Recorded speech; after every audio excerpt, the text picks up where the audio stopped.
열대야가 기승을 부리는 여름밤. 덥지근한 날씨 때문에 수면의 질이 떨어지면서 코골이가 늘게 되는데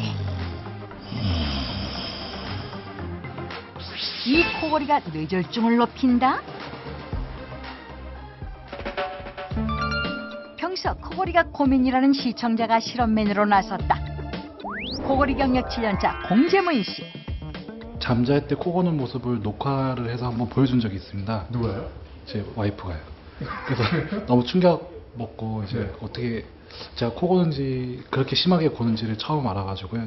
혈압이 높다던가 아니면 뇌 혈관 질환 같은 거 이런 거 있어요? 아니요, 그런 건 아니에요. 그냥 코를 좀 심하게 골아서 온 거지 그거는 잘 모르겠습니다. 코골이를 그저 불편하게 여기는 공재문 씨. 수면 검사를 통해 자는 중에 일어나는 코골이가 뇌 혈관에 어떤 영향을 주는지 알아보기로 했다. 평소와 비슷한 시간에 잠자리에 드는 체험자. 잠이 들기 무섭게 시작되는 코골이.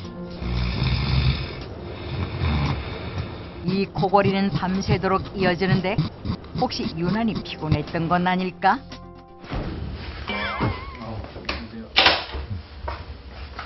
저기 잘 주무셨어요? 예, 평소랑 비슷하게 잘 잤습니다. 그렇다면 그 결과는 어떻게 나왔을까? 코골이가 36%예요 전체 수면에.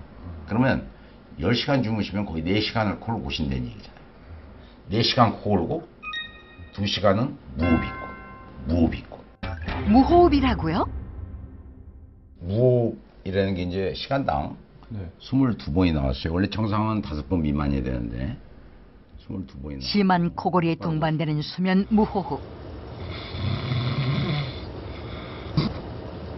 코를 골다 순간 숨을 멈추는데 그 상태가 무려 20초나 이어졌다.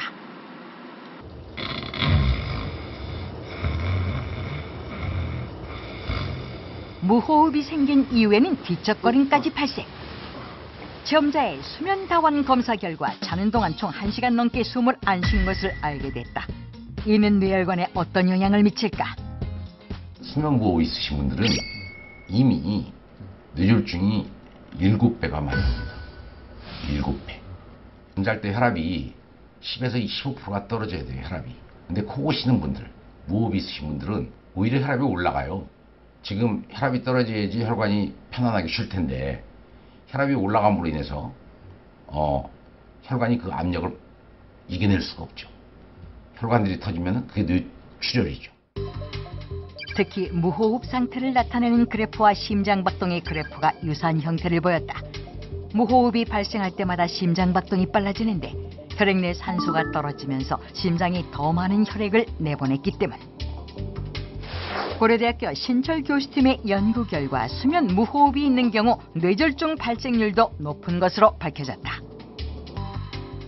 네, 수면 무호흡을 좀 완화시킬 수 있는 어떤 수면 방법 같은 게 있을까요? 예. 좀 이렇게 누워서 자면은 아무래도 옆으로 이렇게 누워서 자면은 혀가 뒤로 말리는 것이 혀가 옆으로 쏠리기 때문에 그래서 기도가 열려서 무호흡이 많이 완화가 되고 좋아집니다. 이제 수면 무호흡도 약 한 50% 이하로 감소가 됩니다. 예를 들어서 시간당 30번씩 숨을 안 쉬었던 사람도 15번 이하로 떨어지고 수면 무호흡이 이래도 안 되면 이제 아까 얘기했듯이 양압보조기를 써서 기도를 열어주는 수밖에 없는 거죠.